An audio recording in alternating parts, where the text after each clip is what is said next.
Halo semua, assalamualaikum, welcome to my YouTube channel. Kembali lagi di channel YouTube saya ya.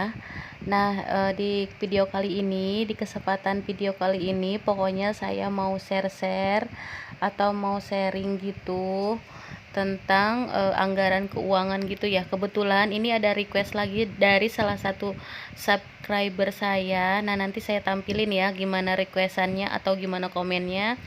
Nah, bundanya itu requestnya tuh seperti ini ya.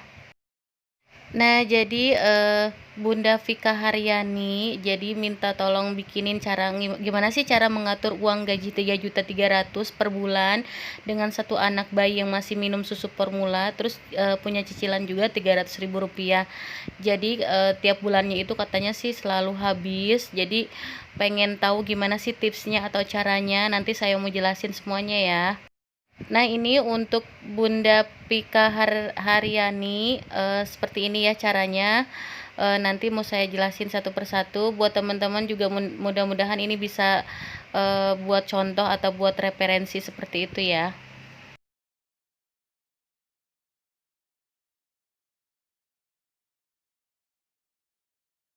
Nah, di sini udah saya tulis income atau pendapatan atau gaji di sini Rp3.300.000. Terus lanjut aja, langsung di bawahnya tulis aja pengeluaran tetap. Di sini pengeluaran tetap namanya fixed expenses. Jadi pengeluaran udah pasti bakalan tetap gitu ya. Nah, di sini langsung aja, kebetulan masih punya cicilan terus masih mengkonsumsi susu formula karena masih bayi. Terus listrik, kuota untuk cicilan 300.000, untuk susu formula saya contohkan aja 500.000 gitu ya, karena nggak disebutin kan di situ. Jadi di sini saya contohkan aja, kurang lebihnya nanti bisa ditambahkan aja. Terus listrik 150 sama kuota 100.000. Nah, ini kurang lebih aja ya. Jadi saya di sini hanya mencontohkan aja kalau soal nominal. Jadi totalnya semuanya itu Rp1.050.000. Maaf, itu di tulisannya itu, di videonya saya kurang nolnya. Nanti saya koreksi juga kok, seperti itu ya. Nah, kemudian di poin selanjutnya pengeluaran tidak tetap atau variable expenses. Nah, di sini pengeluaran yang selalu berubah-ubah setiap bulannya. Contohnya kayak misalnya belanja bulanan, itu setiap bulan otomatis selalu berubah. Jadi nominalnya itu berbeda-beda, kadang lebih mahal, kadang lebih hemat, seperti itu ya. Jadi di sini saya tulis aja contoh untuk keperluan atau pengeluaran tidak tetapnya itu untuk kebutuhan pokok ya. Di sini saya contohkan beras, gas, minyak, belanja bulanan, sama nanti saya tulis satu lagi. Di sini saya mau tulisin nominalnya dulu ya. Untuk beras saya contohkan aja Rp100.000, itu bisa 10 kiloan gitu ya. Untuk gas saya tulisnya 50.000 aja, saya budgetin. Untuk minyak 2 liter 25.000. Dan untuk belanja bulanan, kebetulan masih punya bayi gitu, anak kecil gitu, masih bayi, keperluannya biasanya lebih banyak ya. Jadi saya budgetin aja 300.000. Dan untuk galon 50.000. Nah, ini semuanya ditotalin aja, jadi nanti ketahuan ya totalnya berapa.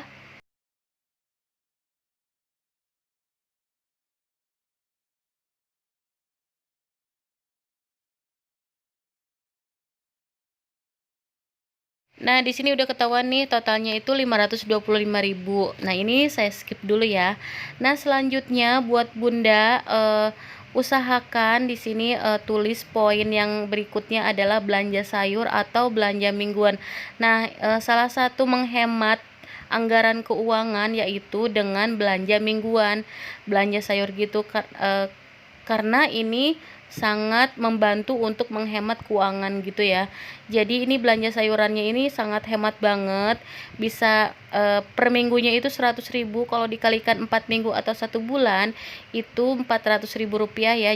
Tapi kembali lagi ke masing-masing, budgetnya itu disesuaikan. Kalau misalnya anggota keluarganya lebih banyak, misalnya 4 atau 5 orang anggota keluarga, bisa juga ditambahkan nominal budgetnya ya. Karena di sini kebetulan cuma anak kecil bayi, jadi istilahnya masih 3 orangan gitu. Jadi 100.000 per minggunya itu kayaknya cukup deh, seperti itu ya. Jadi kembali lagi, Kalau soal patokan harga, jangan terpaku sama patokan harga seperti itu, atau jangan terpaku sama nominal seperti itu ya. Nah, selanjutnya langsung aja ditotalin. Di sini ada totalannya udah ketahuan. Jadi 1.050.000 ditambah 525.000 ditambah 400.000 rupiah. Totalnya 1.925.000. Nah, kan tadi gaji awalnya itu 3.300.000, tinggal dikurangin aja. 3.300.000 dikurangin 1.250.000. Hasil totalnya itu atau sisanya itu tinggal 1.325.000 ya. Nah, ini selanjutnya mau saya jelasin tentang belanja bulanan. Kalau belanja bulanan sih sesuai kebutuhan masing-masing ya, karena setiap orang itu pasti berbeda-beda. Misalnya walaupun si A sama si B itu gajinya sama, misalnya 3 juta, tapi pengeluarannya itu udah pasti bakalan berbeda seperti itu. Jadi kalau masalah kayak pengeluaran itu pasti setiap orang tuh bakalan berbeda-beda seperti itu. Nah, di sini saya contohkan belanja bulanan itu untuk apa aja sih. Di sini saya tulis persabunan, kayak misalnya deterjen, sabun mandi, sabun cuci piring dan lain sebagainya ya.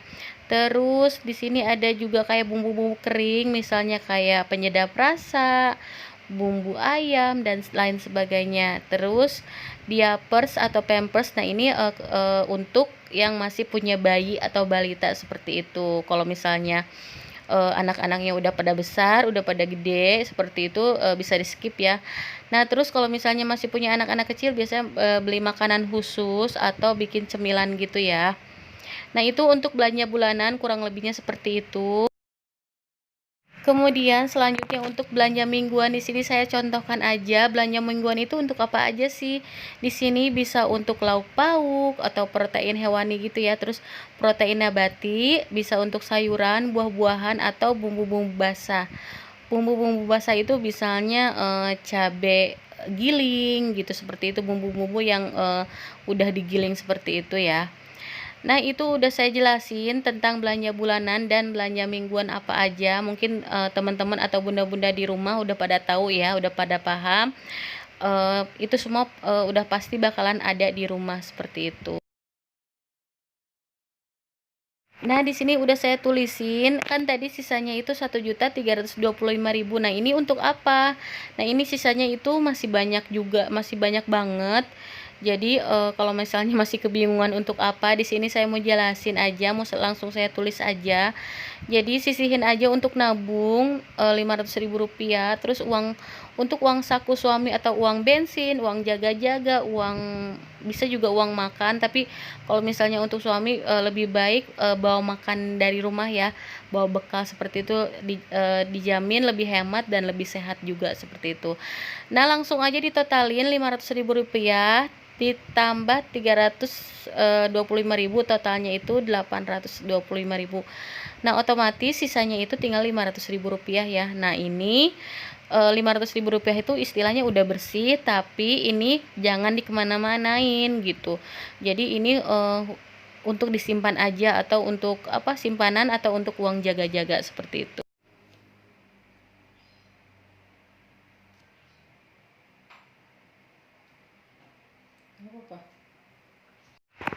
Nah, di sini saya punya catatan. Jadi setiap saya udah merinci anggaran atau menulis pengeluaran, kebutuhan dan lain sebagainya, di sini saya selalu cantumin catatan ini khusus untuk teman-teman, terutama buat saya juga pribadi, buat apa namanya, belajar juga gimana sih cara mengatur keuangan dengan baik, atau gimana sih kesimpulan dari semua yang udah saya tulis itu seperti ini ya.